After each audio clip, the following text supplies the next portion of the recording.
या मालिकेच्या आजच्या भागात आपण पाहणार आहोत घरातल्यांना नॉर्मल कपड्यांमध्ये बघून लीला आश्चर्याने सरू आणि लक्ष्मीला विचारू लागते की हे काय तुम्ही असे कपडे का घातलेत आणि त्यावर त्या दोघी हसतच म्हणतात की लीला आई हाच प्रश्न तर आम्ही तुम्हाला विचारणार होतो, तुम्ही असे कपडे घालून का आला आहात आणि तुमची ती शेंडीसुद्धा बघा कशी आहे.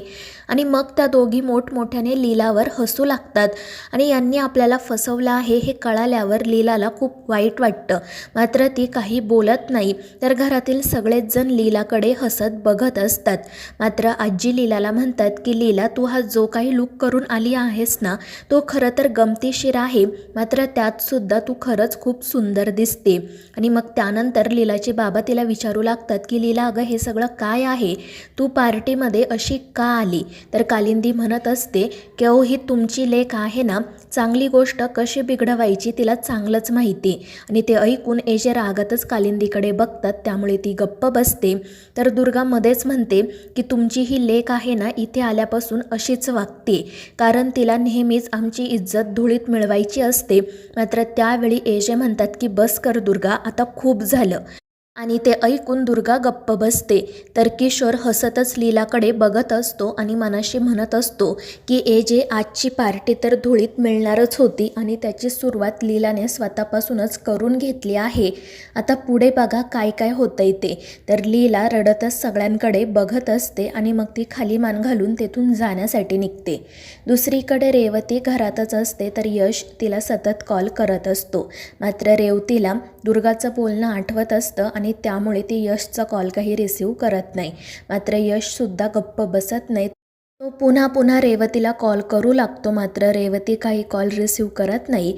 आणि तितक्यात घराची बेल वाजते, त्यामुळे ती दरवाजा उघडते. तर समोर विक्रांत उभा असतो आणि त्याला बघून ही खूप घाबरते.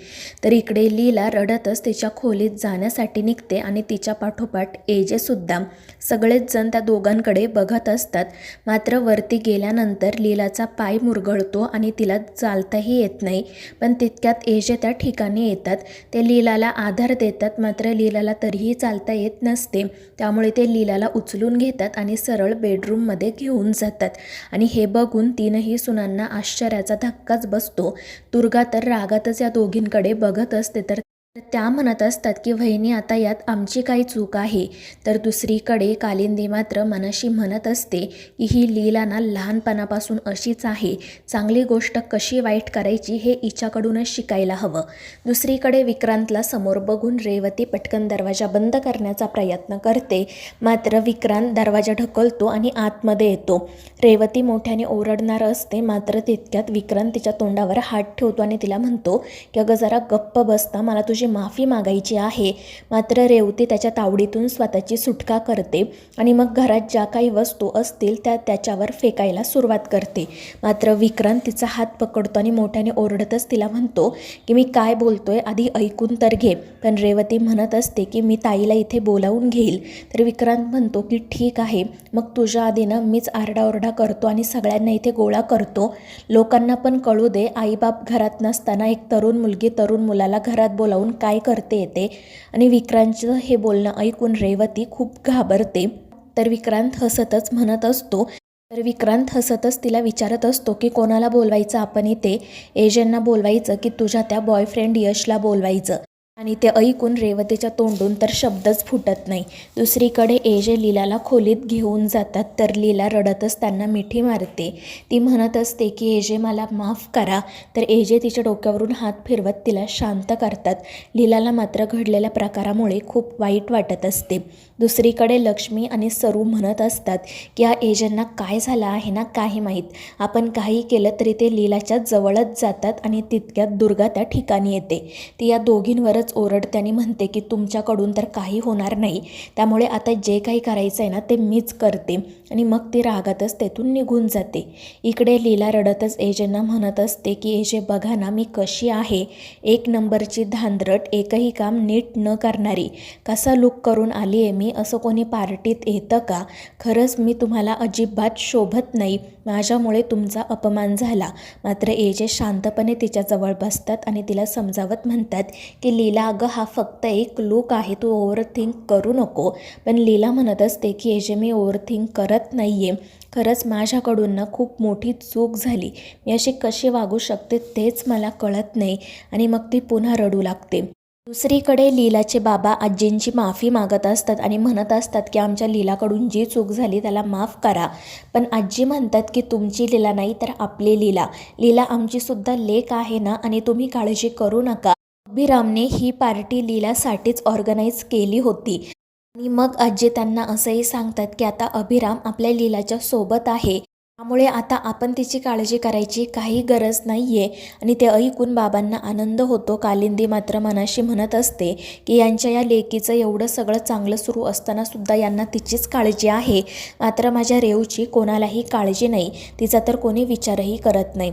दुसरीकडे प्रमोद आणि विराज विचार करत असतात की लीला पार्टीमध्ये असा लूक का करून आली असेल, तिला कोणी सांगितलं तर नसेल ना.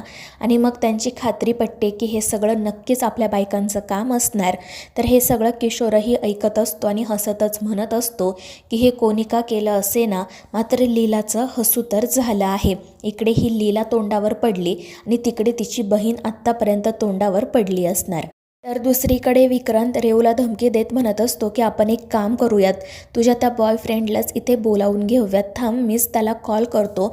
आणि मग तो त्याचा नंबर डायल करतो. तर रेवती पटकन त्याच्या हातून मोबाईल काढून घेते. ती त्याला विचारत असते की तुझ्याकडे यशचा नंबर कुठून आला. तर विक्रांत हसतच म्हणत असतो की अशी फालतू कामं करायला मला जास्त त्रास करून घ्यावा लागत नाही, यशचा नंबर मिळवणं काही अवघड आहे का माझ्यासाठी. आणि मग तितक्यातच रेवतीला पुन्हा यशचा फोन येऊ लागतो. विक्रांत हसतच बघत असतो.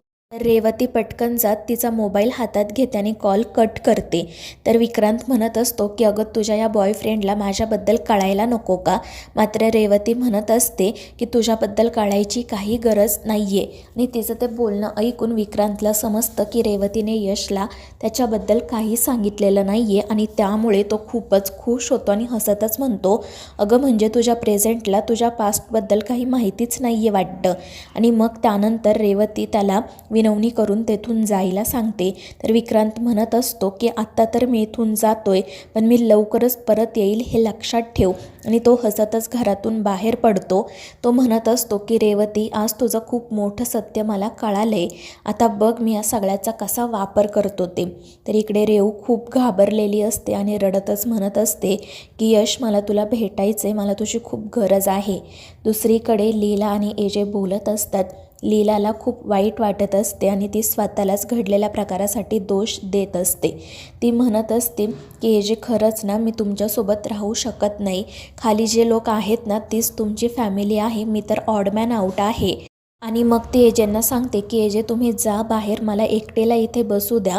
मात्र एजे काही तेथून जात नाही. ते म्हणत असतात की लीला तूच नेहमी म्हणतेस ना की एजे आता तुमची माझ्यापासून सुटका नाही, मग आता मी तुला सांगतो की तुझी माझ्यापासून सुटका नाही.